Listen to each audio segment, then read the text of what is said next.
مصطفیٰ کریم صلی اللہ علیہ وسلم اپنی والدہ محترمہ کے پاس ہوتے ہیں اور ان کی ایک خادمہ تھی ام ایمن جو آپ کے والد سے میراث میں انہیں ملی تھی۔ ام ایمن کا نام برکہ تھا۔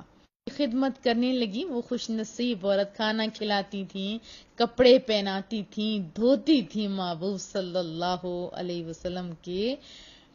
ان کے حوالے سے یہ بھی آپ کو بتا دوں کہ محبوب صلی اللہ علیہ وسلم کے آزاد کردہ غلام حضرت زید بن حارثہ رضی اللہ تعالی عنہ سے ان کا نکاح کر دیا گیا بعد میں، جن سے حضرت اسامہ بن زید رضی اللہ تعالی عنہ پیدا ہوئے۔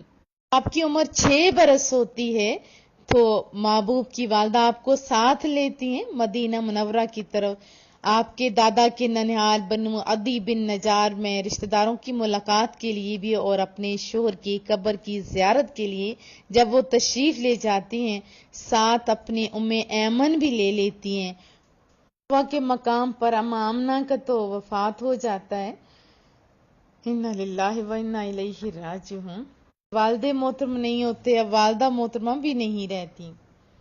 سیدہ آمنہ واپسی پہ ابوا کے مقام پہ ہوتی ہیں کہ طبیعت ناساز ہو جاتی ہے اور وہ سمجھ جاتی ہیں کہ یہ سانسیں تو آخری ہیں۔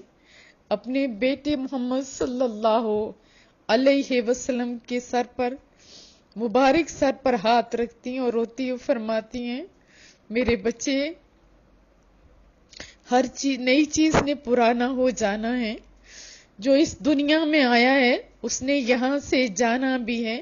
دیکھ میرے بچے، میں تو جا رہی ہوں، لیکن ان کے آخری بول بڑے میٹھے تھے، فرمانے لگی لیکن میرا ذکر نہیں مٹے گا۔ کیوں؟ اس لیے کہ میں تیرے جیسا ستھرا بیٹا چھوڑ کے جا رہی ہوں۔ یہ آخری ورڈز تھے جو ان کے لب مبارک پہ تھے۔ سوچیں کہ خالی ام ایمن ہے اور ٹیلے ہیں، کوئی دور نزدیک تک کوئی چیز نہیں ہے، اور 6 سال کا بچہ اچھا خاصا سمجھدار ہوتا ہے، اور مصطفیٰ کریم، اللہ اکبر، حضرت آمنہ چپ کر جاتی ہیں تو مصطفیٰ کریم لپٹ لپٹ کے رو رہے ہوتے ہیں، اماں بول۔ وہیں پہ تدفین کی جاتی ہے، اور پھر حضرت ام ایمن کے ساتھ ان سے چمٹ کے روتے روتے حضرت عبدالمطلب کے آغوش میں آ جاتے ہیں۔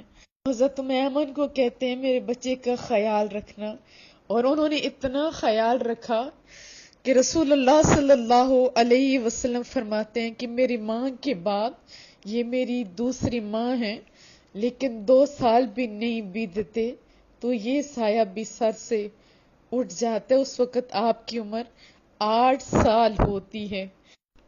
سردار قریش کا جنازہ ہو رہا ہوتا ہے، سارے لوگ امڑ کے آ جاتے ہیں، اور ابن ہشام لکھتا ہے کہ ایک 8 سال کا بچہ تھا جو دیواروں سے لپٹ لپٹ کے رو رہا تھا۔ تھے وہ مصطفیٰ کریم صلی اللہ علیہ وسلم تھے۔